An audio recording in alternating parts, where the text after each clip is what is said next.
I'd like to begin by welcoming everyone back here to the second day of this weekend VIPASHYANA retreat based on the insight into emptiness.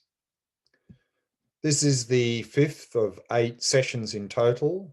Yesterday we began with an introduction into the view of emptiness. Second session we looked more at the dependent arising, what that means.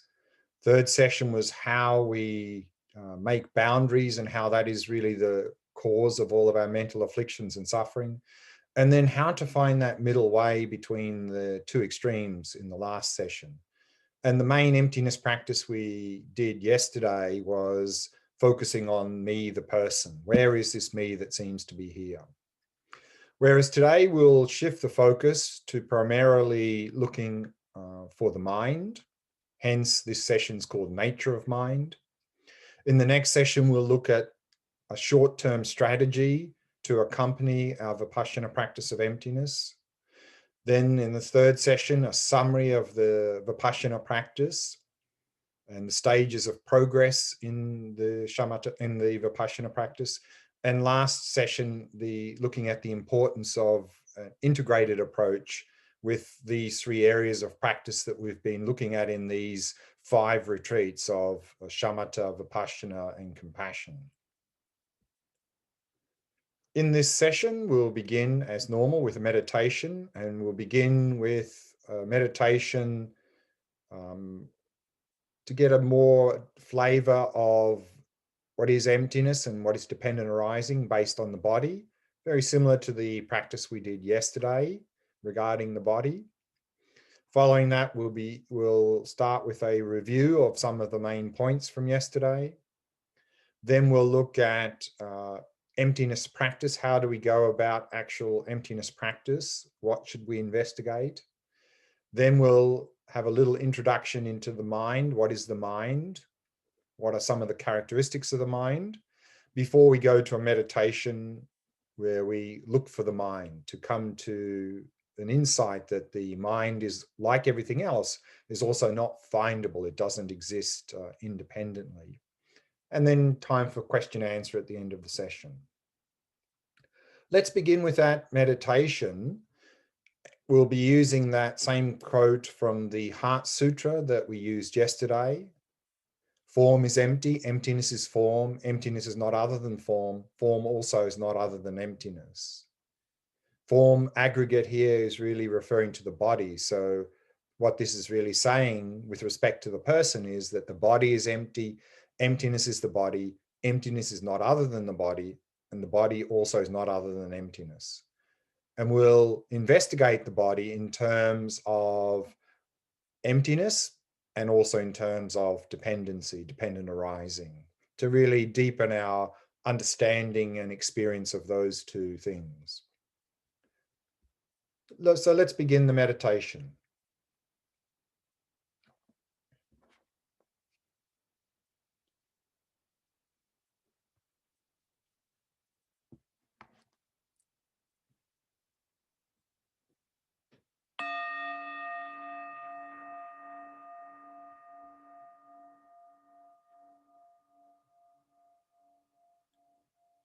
As an act of loving kindness for yourself, allow your awareness to descend into the body and simply becoming aware of sensations throughout the body.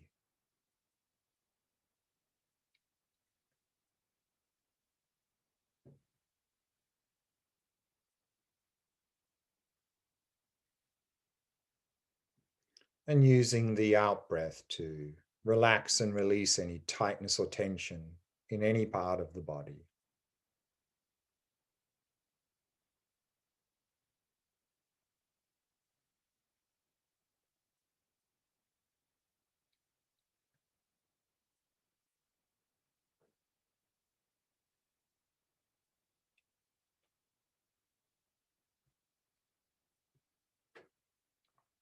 And bringing your awareness to the area of your face, softening and relaxing all the muscles in the face.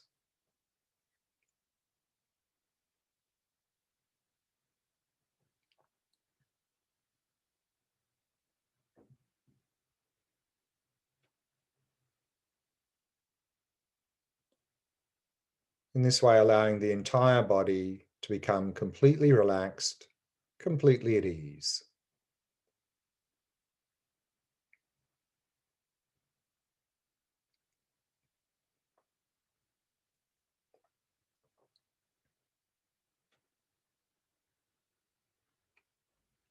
Allowing the breathing to settle into its natural rhythm.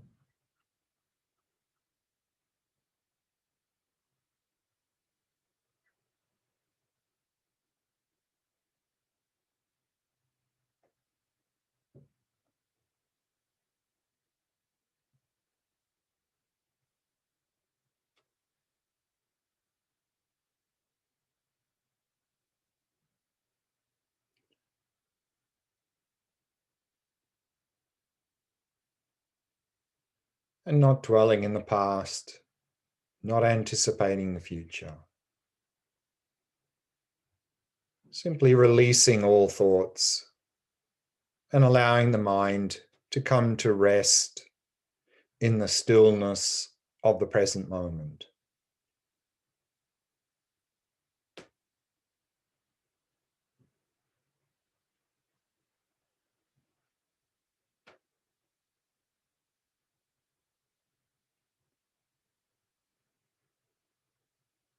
Allowing the mind to be relaxed, still, and clear.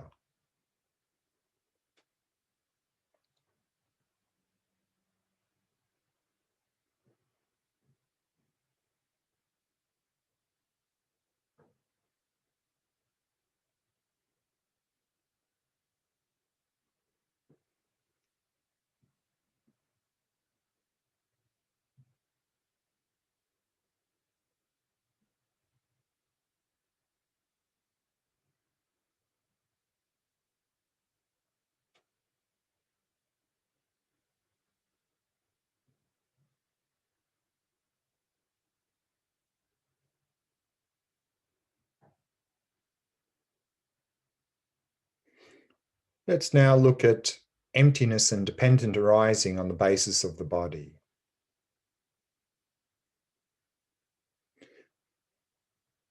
When you say my body, how does the body appear to exist?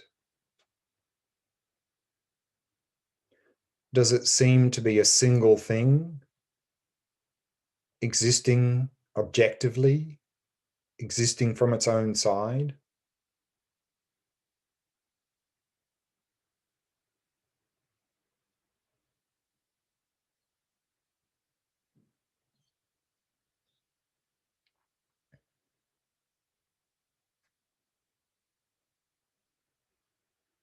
Is that how the body really exists?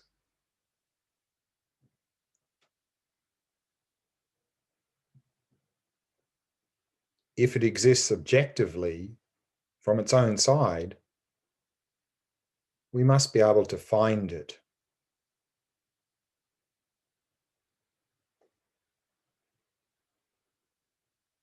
When we, for example, look at the torso, is there anything there that is a body objectively from its own side?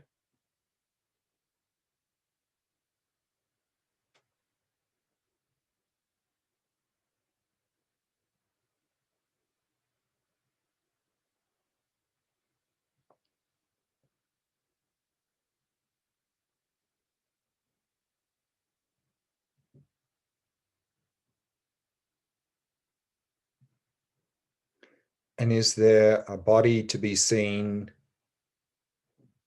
anywhere in the head?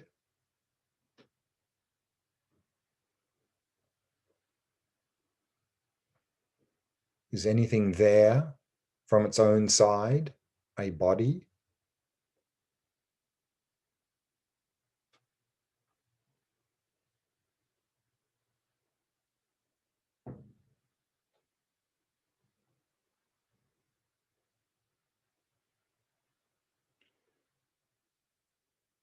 And then if we focus on the limbs, on the arms and the legs, is there anything there which is a body from its own side? objectively?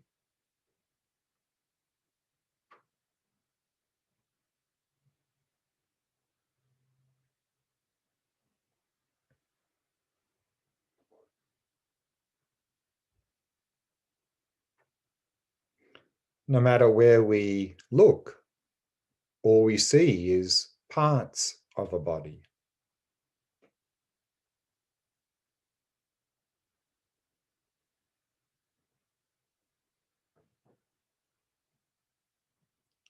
Is the body then simply the collection of these parts?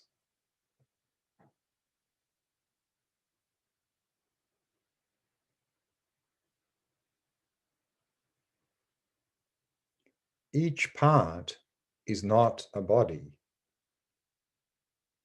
And so the collection of these parts is simply a collection of things, none of which is a body.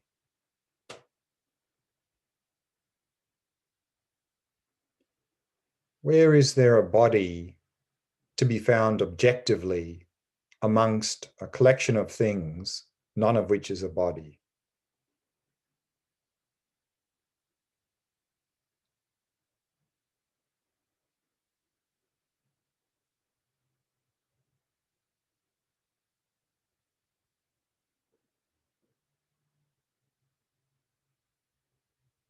Yet, other than merely these parts, what body is there?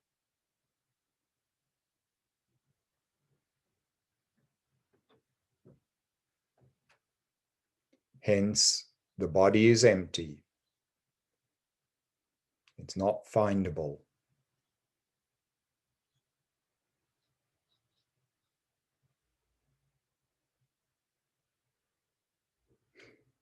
However, this doesn't mean there's no body at all. The body exists.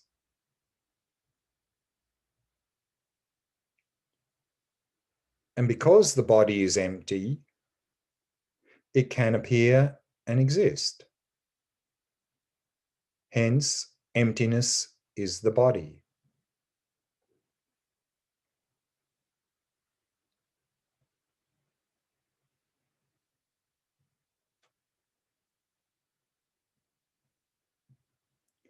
The body exists through depending on other factors.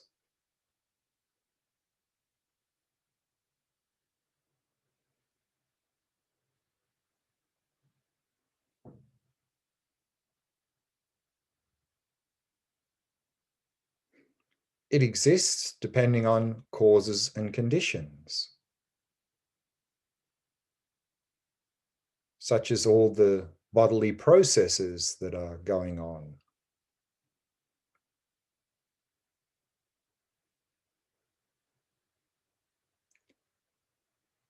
Other than merely this continuous unfolding of causes and conditions, what body is there?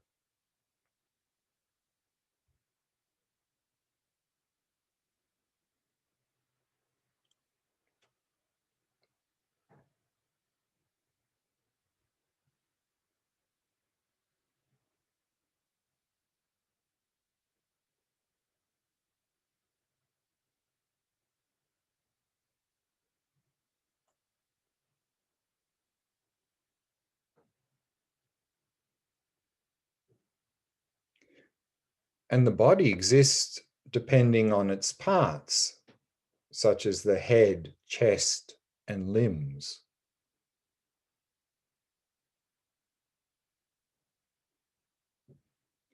Other than merely these parts, what body is there?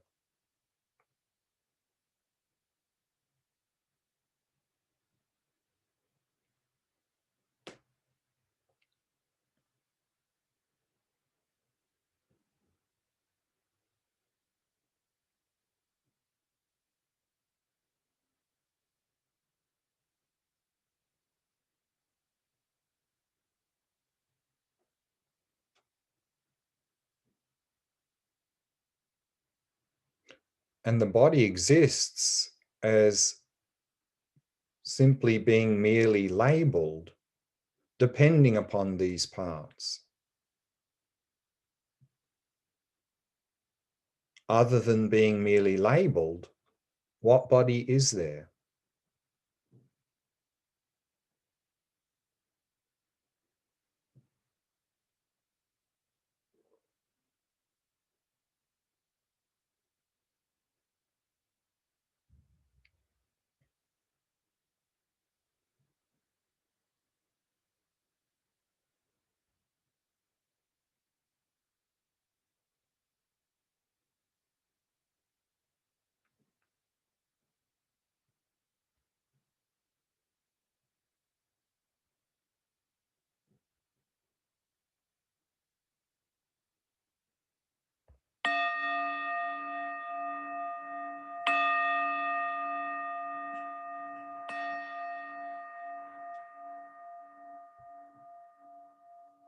And we can bring the meditation to a close.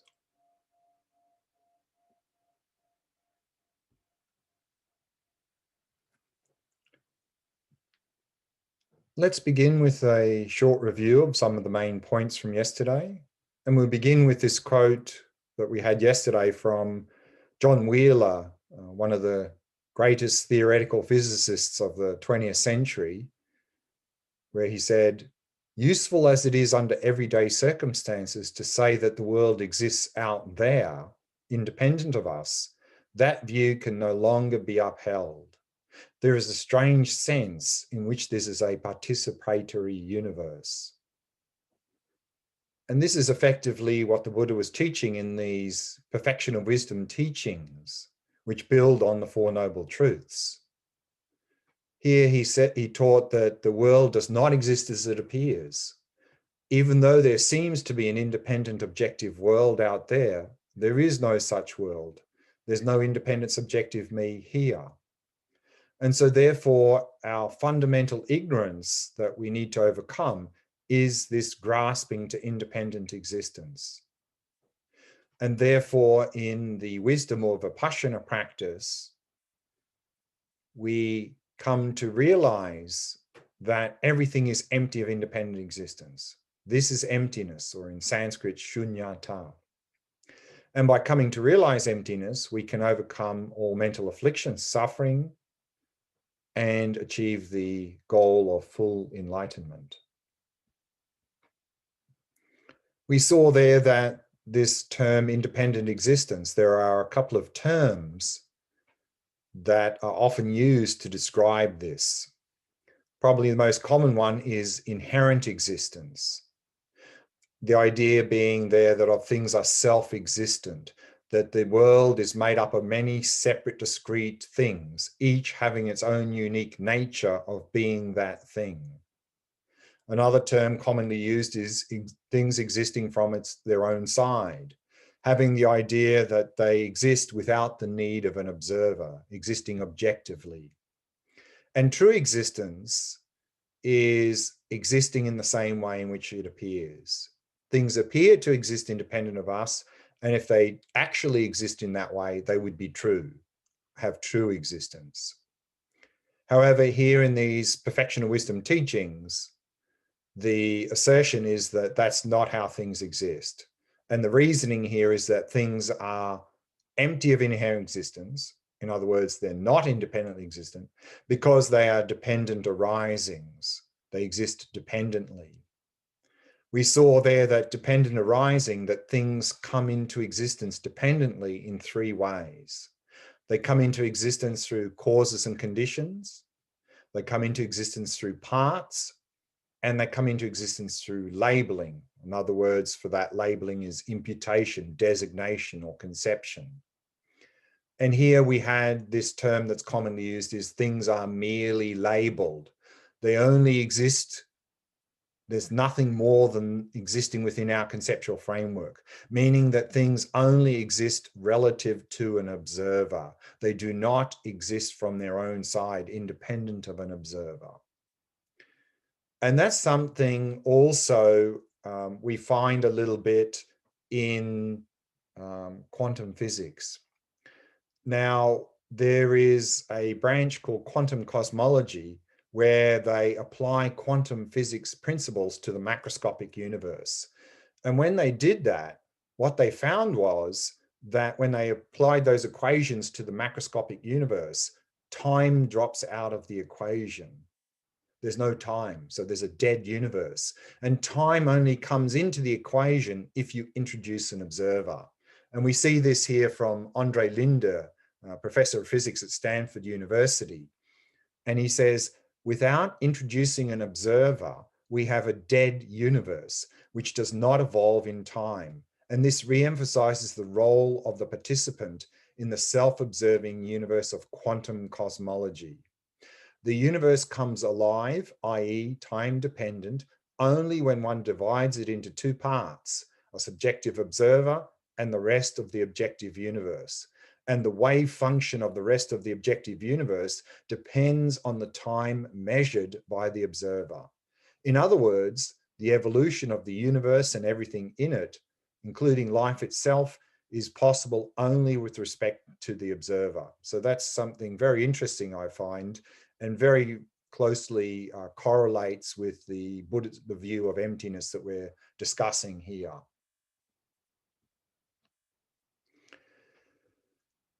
And what we saw there is that we create our world of experience through labeling, meaning drawing lines, creating meaningful objects, giving names. However, the problem is that we don't realize that's what we're doing. And what we do is we turn these lines that we draw into boundaries. We see the world as already divided up into many separate, discrete things. And why is that a problem? We saw there, and we'll look at this in more detail in the next session. We saw there that by grasping onto an independent me and an independent objective world, that process then leads to attachment to pleasant things, aversion to unpleasant things, and then the whole mess starts from there, driving our behavior and ending up in our situation of suffering. So we are really fighting against the interdependent nature of reality by grasping onto an independent me and splitting ourselves off from our world of experience, because experiencer only exists relative to experienced. However, that's not how we see ourselves. We see ourselves as independent of what we experience. So we're out of sync. We are fighting against reality. And if we fight against reality, we tend to have mental afflictions and suffering. And so we need to overcome that self-grasping, that false view, that distorted view of reality. However, one of the challenges in doing that is that we are stuck in the two extremes of existence and non-existence. We are now tend to be stuck in the extreme of existence, meaning grasping onto everything existing independently.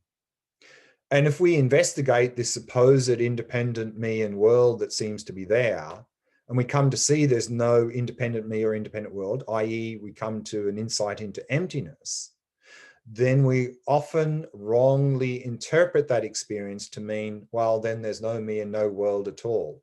Because for us, there only really seems to be two possibilities. Either there is a real objective functioning world and a real subjective functioning me, or there's no me and no world. So we then often flip to the extreme of nihilism, of non-existence, thinking nothing exists.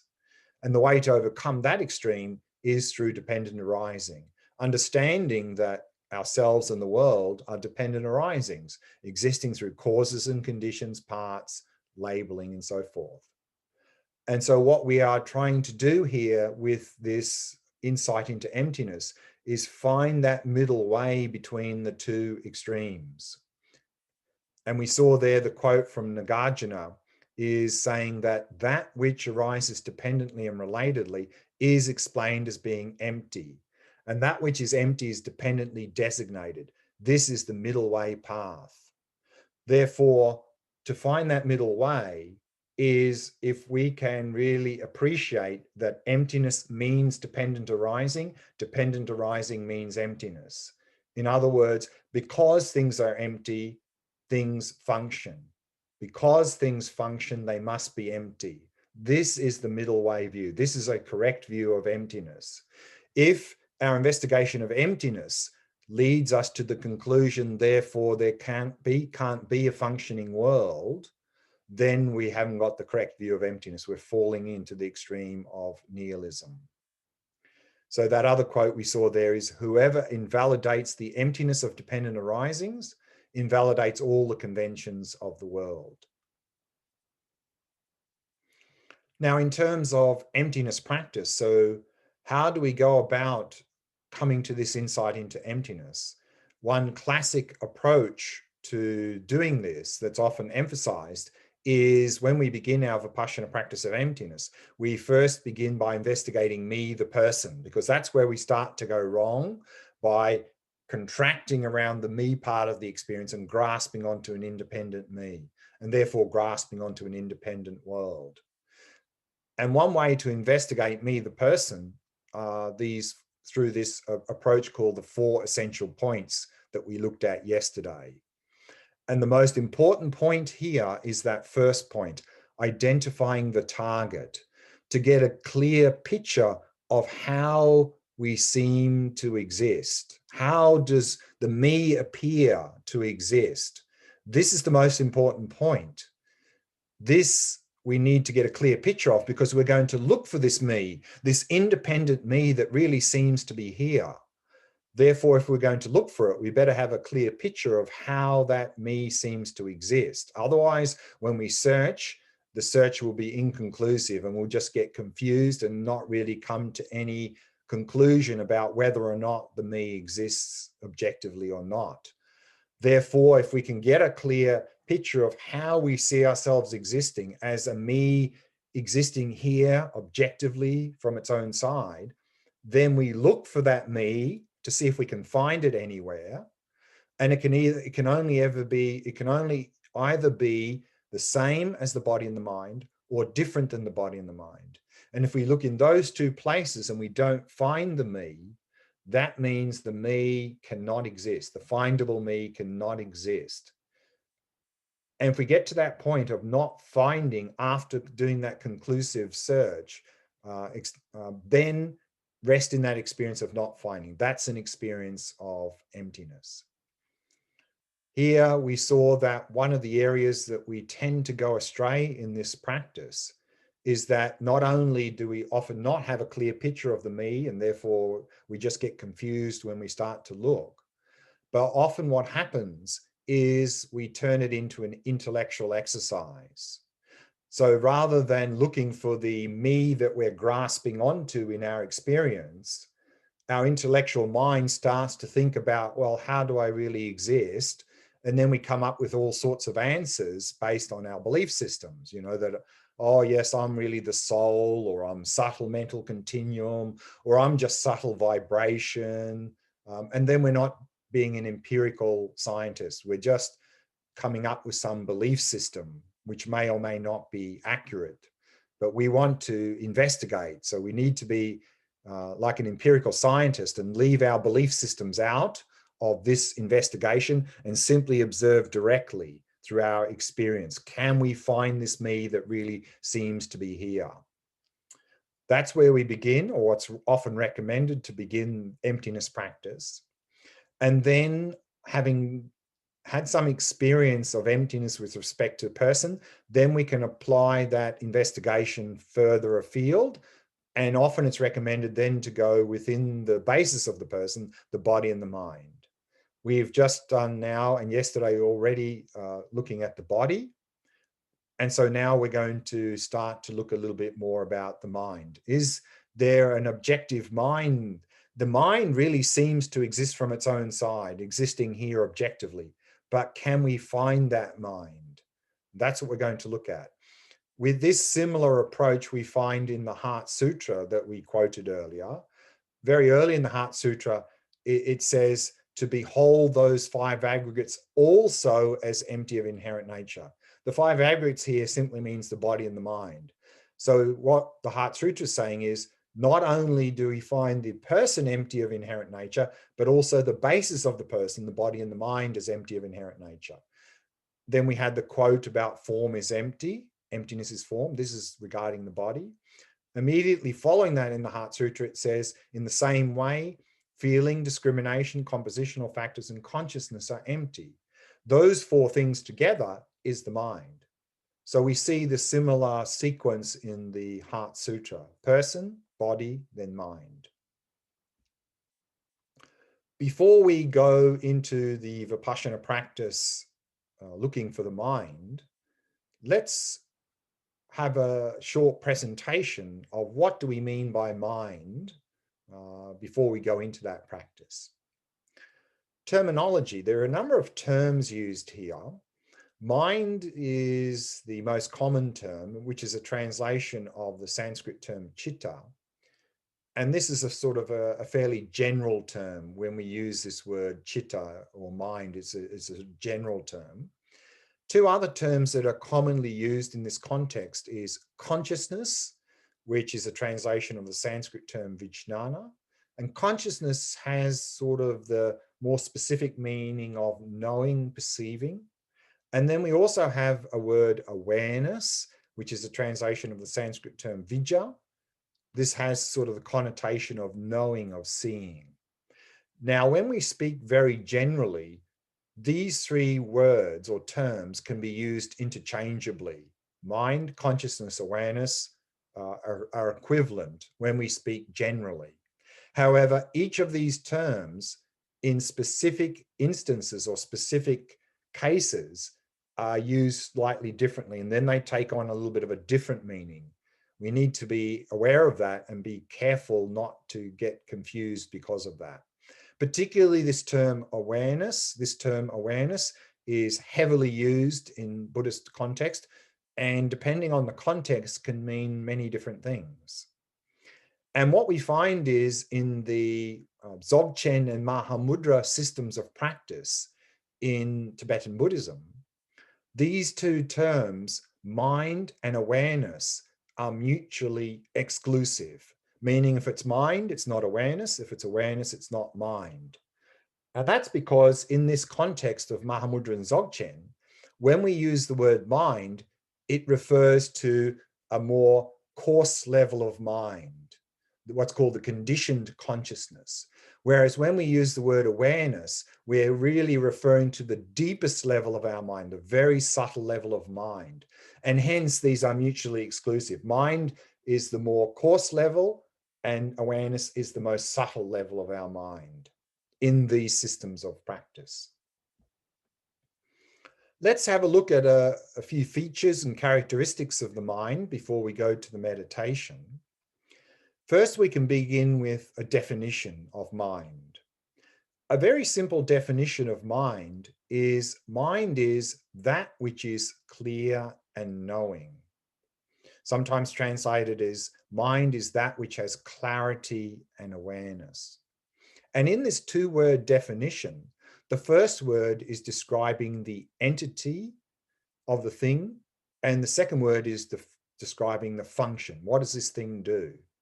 For example, a simple definition of fire is that fire is hot and burning. So what is the entity or nature of fire? Is heat. What does fire do? It burns. What is the entity or nature of mind? Is that the mind is clear or has clarity. What does the mind do? It knows, it is aware.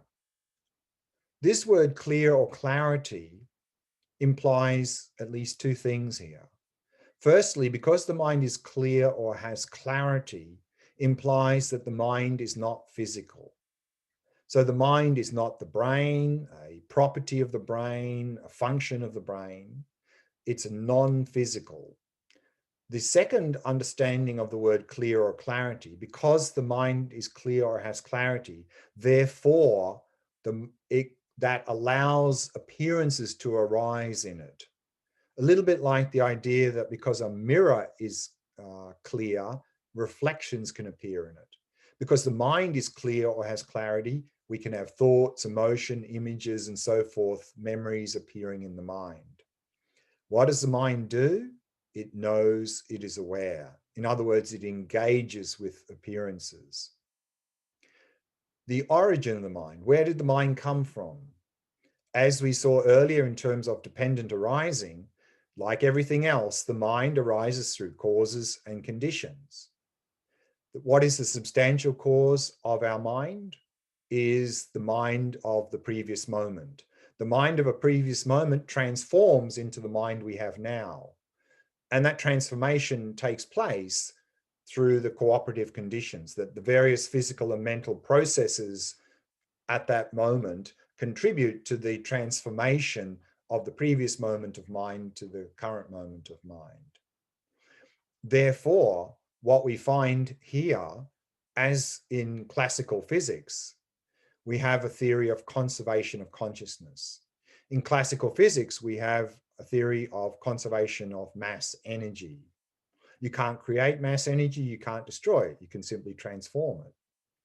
Similarly, here in Buddhism, conservation of consciousness. You can't create it, you can't destroy it, you can simply transform it.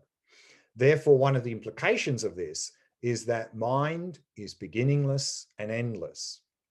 We can talk about the beginning and end of our mind of this life. The mind of this life began at the beginning of this life and ended at the end of this life, but we can't say that mind itself began at the beginning of this life and ended at the end of this life. There's a beginningless and endless continuity. A little bit like we can talk about the beginnings of this universe and possibly the end of this universe, but we can't say that matter and energy began at the beginning of the Big Bang, because this would violate fundamental principles of classical physics. Therefore, we can also talk about divisions of mind. We can look at mind from a number of different perspectives. One perspective is in terms of the objects that we perceive with the mind. We can perceive 6 types of objects. We can perceive the 5 sense objects, i.e. visual objects, sounds, smells, taste, tactile objects. But also we can perceive mental objects, thoughts, emotions, and so on. So therefore, since we can perceive 6 types of objects with the mind, we can talk about 6 types of consciousness, the 6 consciousnesses. But these are not 6 different minds. They're just one mind. These 6 consciousnesses are 6 aspects of our one mind.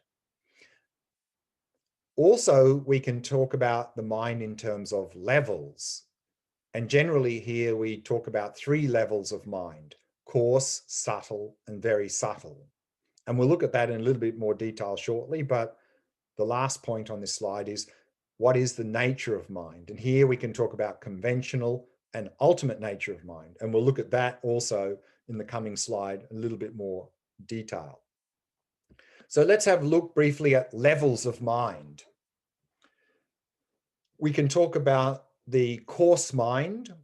That's the mind that is active now, our thinking, planning mind and conceptualizing mind. This would be equivalent to the psyche and psychology. And within this coarse mind, we have many levels. We can talk about conscious and subconscious or unconscious levels. So there's a whole bandwidth within the coarse level of mind. This coarse level of mind is not very well trained. And therefore, what we are doing in Buddhist training is we are training this mind. We are refining this mind. We are making it more stable and clear and focused. That's shamatha practice. And so what we are doing is we're bringing this threshold between conscious and unconscious down, right down to the bottom below the coarse mind. We drop down in shamatha practice, we drop down to the deeper level of mind called the subtle level of mind, substrate consciousness. This is the level of mind we are accessing in shamatha practice. When we achieve shamatha, we are in the subtle level of mind.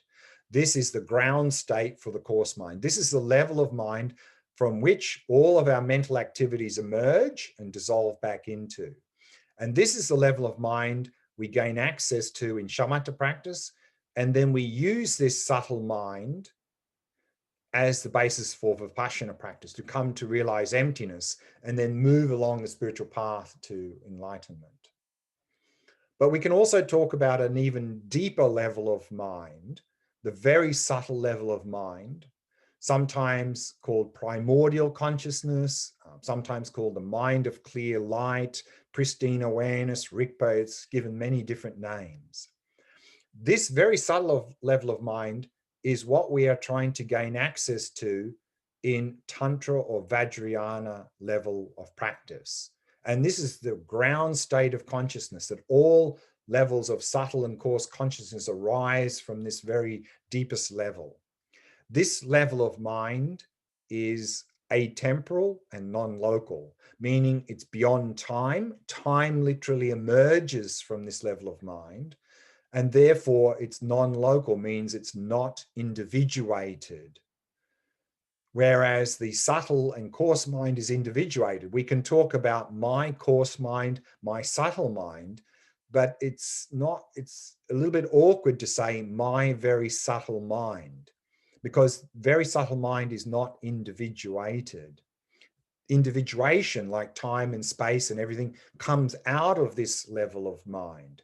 And this is the level of mind we are gaining access to in Tantra or Vajrayana practice, and then using that in our insight into emptiness to move along the path to enlightenment. And then finally, nature of mind, before we go to the meditation practice. When we talk about nature of mind, we can talk about conventional nature of mind and ultimate nature of mind. The conventional nature of mind is, as we just saw in the definition of mind, is that the conventional nature of mind is simply that the mind is clear and knowing, or it has clarity and awareness. And that is something that we realize through shamatha practice, meaning by simply observing the mind, we get to directly experience and see the clarity and awareness, or the clear and knowing nature of our mind. Whereas the ultimate nature of the mind is how the mind exists. And here, what we are saying is that, like everything else, the mind is empty of independent existence. The mind does not exist objectively. It does not exist from its own side. And so therefore we come to realize the emptiness of the mind through Vipassana practice. When we talk about Vajrayana or Tantra and we're gaining access to the deepest level of mind, then the ultimate nature of mind is referred to slightly differently, in terms of the ultimate nature of mind is this very subtle level of mind called pristine awareness, indivisible from emptiness. So it's spoken about a little bit differently. However, here, in the context we're in now, in Vipassana practice of emptiness, ultimate nature of mind is emptiness, like ultimate nature of person, body, and everything else.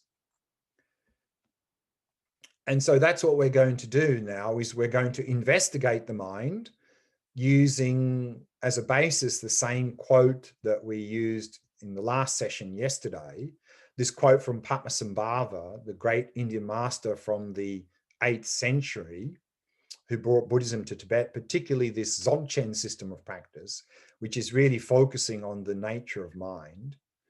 And he said, steadily observe the consciousness of the meditator and search for it. What we're going to do then is, at the beginning of the practice, is we're simply going to rest in that consciousness, rest in the awareness, and then we're going to search for it. So we're going to get a clear picture of this awareness, this consciousness, this mind of the meditator, and then we're going to look for it. And also we're going to look for what sorts of characteristics does it have? Can we find can we find the mind, but also can we find any characteristics of the mind in terms of shape, color, location, size, and so forth? That's what we're going to do now. So if you'd like to find a nice, comfortable posture, let's do that meditation practice.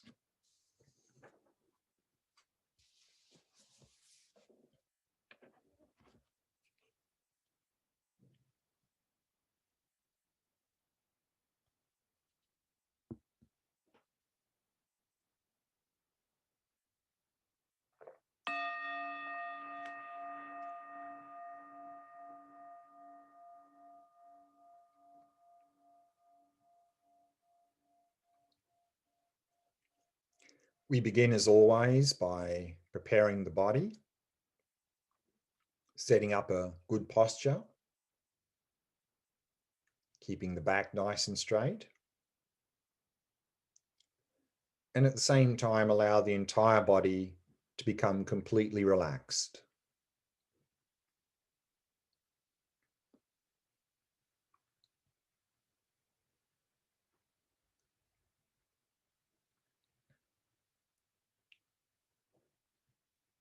Using the out breath to relax and release any tightness or tension in any part of the body.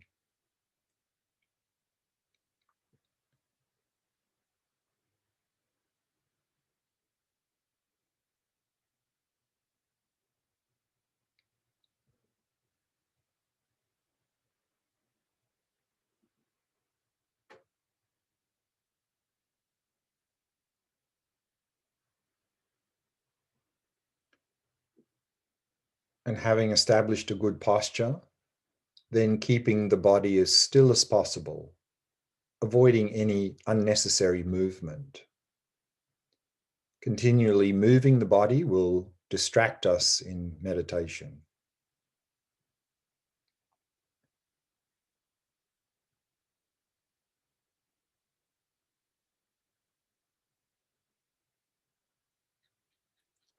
Allowing the breathing to flow naturally and effortlessly.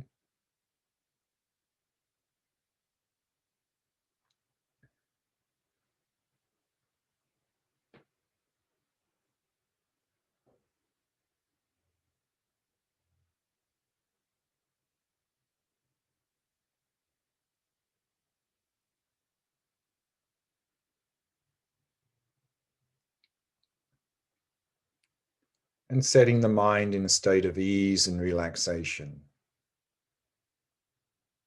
Simply releasing all appearances and allowing the mind to come to rest. Resting in the present moment.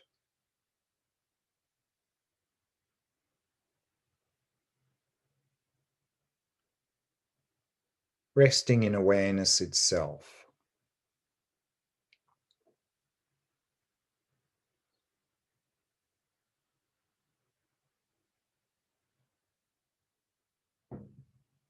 Simply knowing that you're aware.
Let's begin this VIPASHYANA practice, searching for mind, searching for awareness.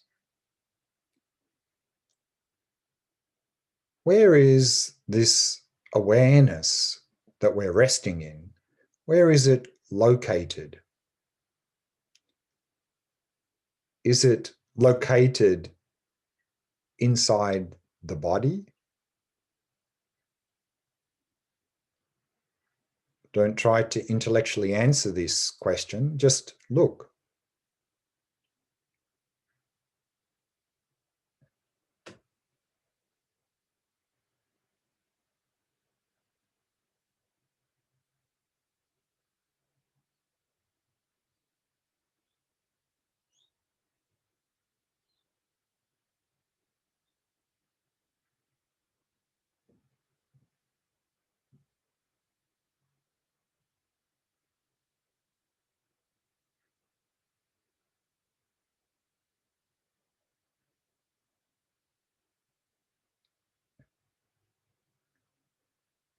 Is awareness located inside the head?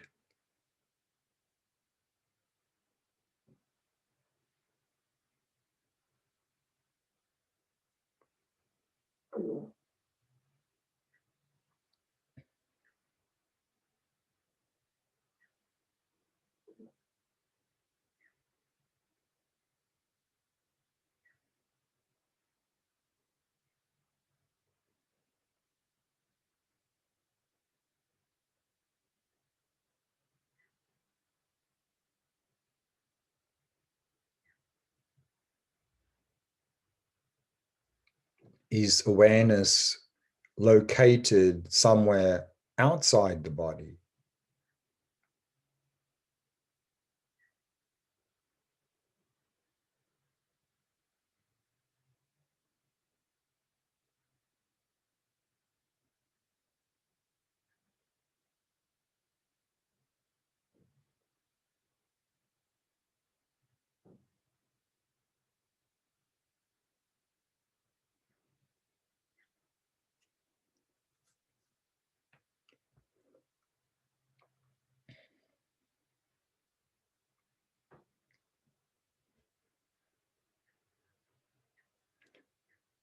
Does awareness have a particular shape or color?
Does awareness have a particular size? Is it very small? Is it very big?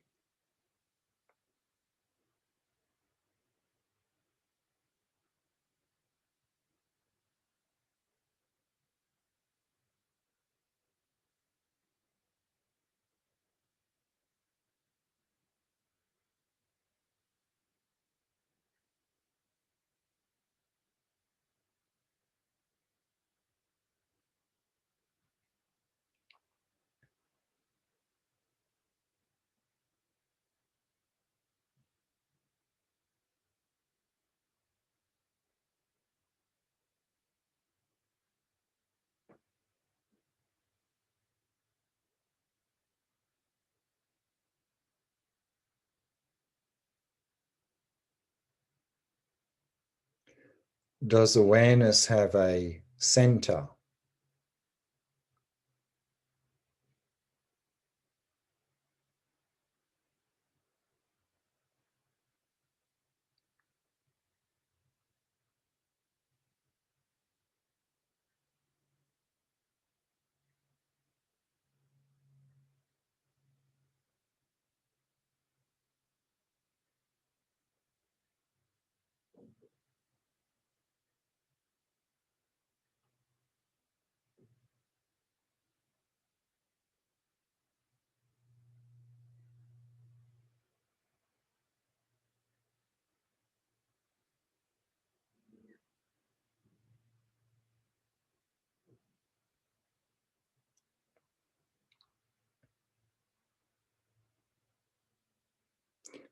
Does awareness have an edge, a limit, a boundary?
is there anything that is outside of awareness?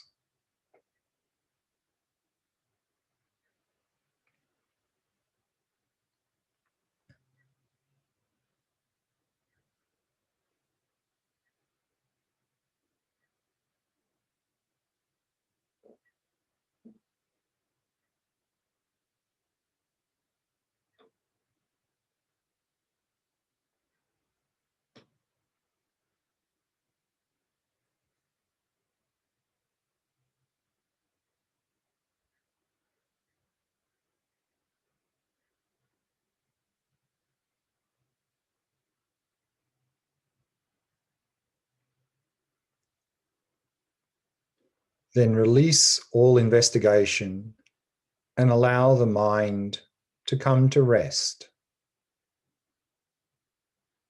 Simply resting in awareness itself.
And we can bring the meditation to a close.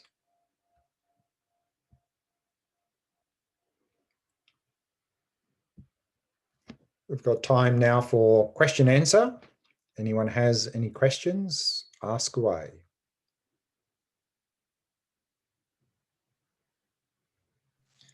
Glenn, maybe we can start with, there's 2 questions in the chat. Sure. Sure. First question from Pamela is, so if the substantial cause of the mind is the previous moment of mind, where is the original moment of the mind? Would this be arising from the very subtle mind? And at what point? At birth? In the womb? Yeah. So we can talk about even within we can talk about this continuum of mind, but the level of mind that is actually manifest will vary even in one day. When we're waking, our mind is quite coarse. When we fall asleep, then the mind becomes more subtle, still within that coarse bandwidth. So even in a day, we have this sort of oscillation from very coarse to more subtle. And then when we're dreaming, it's a little bit more coarse and then back to deep sleep. And so, but there's throughout the whole time is a continuity. The level of mind that is manifesting at any point will change, again, depending on whether we're awake. And even when we're awake, sometimes our mind's very coarse, sometimes it's more focused and a little bit more subtle. Then when we go into sleep, more subtle still. So there's that whole bandwidth throughout the course of each day. And the Buddhist assertion is that we go through a similar oscillation of coarse to subtle and back to coarse through the death process, through the death, intermediate state, next rebirth. But in all cases, there is a continuity of mind. And if we were to say, well, when did it start? then we would be violating this fundamental principle, dependent arising, of causality, of causes and conditions. Because then we'd have to say, well, actually, there's something that arises without causes and conditions, the first moment of mind, and that's illogical.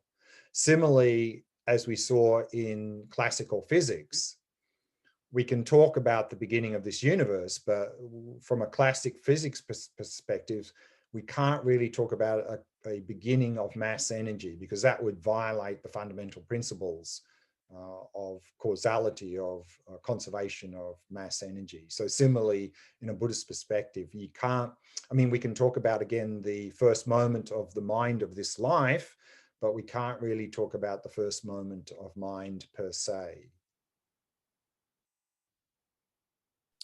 Yes, and then the other question from Thomas, how is the very subtle mind accessed in Vajrayana practice? Good question. There are a number of ways to access that. The classic Vajrayana approach is there's two practices called generation stage and completion stage. And in generation stage, it's like a sort of a preparation where we're doing a lot of visualizing, and often it's in the form of a sadhana practice and so forth. And that is preparing ourselves for completion stage. And in completion stage, we are doing subtle body work, manipulating subtle energies in the body. And we're trying to withdraw all these subtle energies into what's called the central channel, and trying to get them to dissolve in the what's called the heart chakra. And if we can do that, then that very subtle mind will become manifest. That's the sort of a classic approach in Vajrayana, these generation completion stage. Also, particularly in systems of practice such as Mahamudra and Dzogchen, there's also a very direct approach where we just cut through all sorts of grasping through that subtle mind directly to the very subtle mind through what's called, often called pointing out instructions, where we receive these pointing out instructions, pointing out the nature of the mind. And if we are prepared, meaning we've done a lot of practice already and we're a suitable student, and you have a highly qualified teacher, then these pointing out instructions can help us to cut through to that very subtle mind. But if we haven't done a lot of the preparatory work, a lot of the earlier practices, including emptiness practice, including shamatha, all of these sorts of practices, if we haven't done that, then these pointing out instructions really won't be helpful at all. It won't work. Similarly with the generation and completion stage, the prelude to those practices is to have already some experiential insight into emptiness, and also to have some very quite deep shamatha practice. These are typically the necessary prerequisites for doing these sorts of levels of practice, because without this wisdom of emptiness, either we're talking about generation completion stage or pointing out instruction, without some experiential access or experiential experience of emptiness, then these sorts of practices won't work, because they're reliant on that for them to be efficacious. So that's how we do it. So that basically there's no shortcuts. It's not like we can forget about all this, let's forget about all this sort of preliminary stuff and shamatha and vipassana. That's all seems like a lot of hard work. Just give me tantra or vajrayana, because that'll get me right to the point. But that sort of thinking is just not going to get us anywhere. We're just going to waste our time doing very high levels of practice without a necessary foundation. And then we're just really completely wasting our time. Any other questions? I think that's all from the chat, is it, Daniel? I got a question privately. I don't know if that was maybe just a mistake, but someone is asking, is that Vajrapani practice? So in in the generation stage practice, the first stage, again, this typically involves doing what's called a sadhana practice, where you're doing a lot of visualizing. And there you're doing the practice from the fully enlightened perspective. So we tend to arise in the fully enlightened form out of emptiness.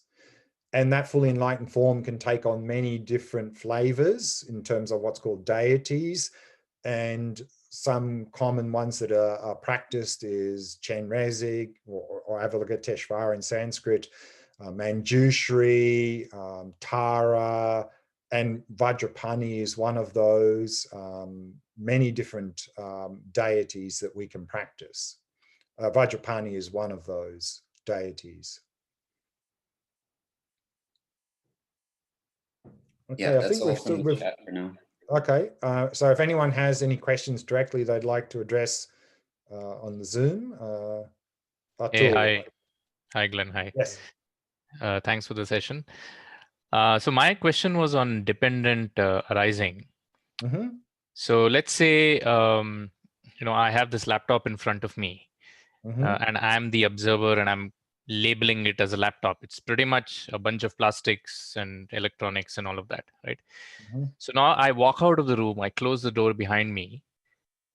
The laptop still exists, right? Okay, it's still a bunch of plastic, but it still is there, even when I'm It's not observing there. it. We saw the quote from earlier from, can't remember, was it John Wheeler, basically saying this view that there's an independent world can no longer be upheld. So even from a physics perspective, that's not possible. With this sort of question, the real question is, who's the me walking out the room? Because often people ask the question with the false assumption that there is a me walking out the room, objective me walking out the room. If that is your assumption, if that is true, then of course there is a laptop still existing on the table when you walk out the room, because already you're grasping to an independent objective me that's walking out the room. So the real question here is, who's the me walking out the room? And Sure. That's one. Another thing we can do is laptop. Laptop is one object. So there is one object on your table there? Yeah, there is a laptop There for is? sure. There is. So there's not about 50 keys on that laptop. No, there are 50 keys, of course, but Oh, so is there's 50 things there or one thing there? Right. How many things are there? Don't we decide? Don't we decide? I mean, most commonly, in many cases, it would be meaningful to say there's a laptop there. But on other occasions, it may be meaningful to say, I've got 50 keys here to press. Or you can, it's just data that we create. I mean, we're creating a laptop in our conceptual framework, because we've got all that data there, and we tend to often draw one line around all of that, create one object and say there's a laptop, because that's meaningful for us, and therefore we can function on that basis of creating that world of experience. But that's arbitrary. That's arbitrary on how we create our world of experience. And then on that basis, then the real question is, going back, is there a experiencer separate from experienced? Can you have an experiencer without experienced? Can you have experienced without experiencer? In other words, can you have subject without object, object without subject? And the assertion here is no. They're interdependent. So therefore, if you take the subject out, then there's no object. As we saw actually when they apply quantum physics principles to the macroscopic world in a field called quantum cosmology, as we saw earlier in that quote, is what they found is that when they apply those principles to the macroscopic world, time drops out of the equation. Suddenly there's no time. There's a dead universe that does not change, does not evolve. We only have a functioning universe according to those principles using that if we introduce an observer. Then we have a functioning universe. And this is similar to what we're saying here. Sure. Thanks, Lynn. Yeah. Yep. Okay. Thanks, Atul. We've got time, I think, for one more question. Mikhail? Yes. Hi, Glenn. Good morning. Thanks Hi. for one session. Sure. I have a question that kind of began formulating in my mind yesterday, or whatever, this process. Sure.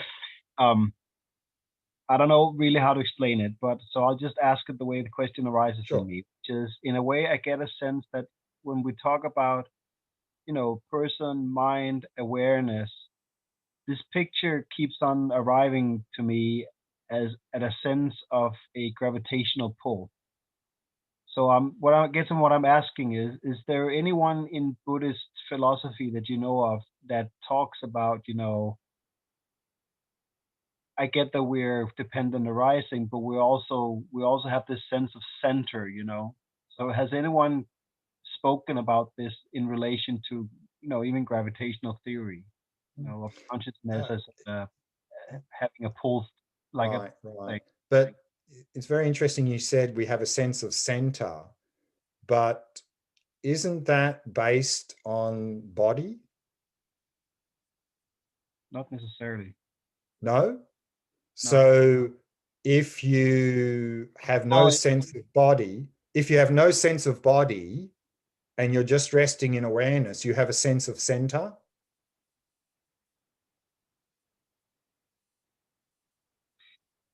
I have a sense of a center that can move.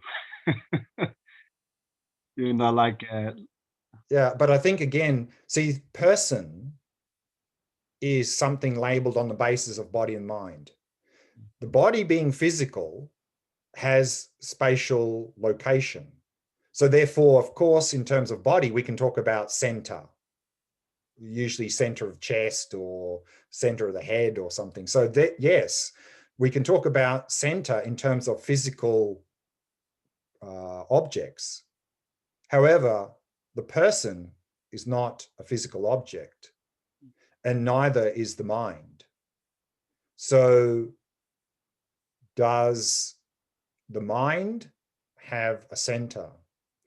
Because if it has a center, it must have spatial properties. And that's what we did a little bit in that last meditation, is to look, well, is there a center there?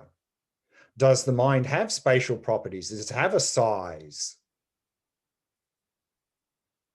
And so our sense of center as a person is primarily based on sense of body. And then we locate that center on the basis of body. However, the person is not the body. A person has a body. So because a body has a center, but the person is not the body, therefore we can't say, therefore the person has a center. But we can say the body has a center. That we can say. So that's interesting to investigate, particularly this emptiness practice of the mind. I think this is a very good practice to really let go of grasping onto these things, because what we are doing, another way of saying it, is we are grasping onto what is not me as me. And that's the problem. So we'll have a think about that. I will. Thank you. Thanks for Okay. Let's take a break there. So we've got a 30-minute break. And in the next session, I'd like to look at short-term strategy, which means we're going to return to this chart, if you have a copy of it, but we've got this on the slides, this suffering and its causes chart. We'll be looking at some effective short-term strategy that we can use in conjunction with this emptiness practice, this Vipassana practice of emptiness. That's what we're going to look at in the next session, and we'll continue with some more Vipassana practice of emptiness as well. But let's take a break now and come back in 25 minutes.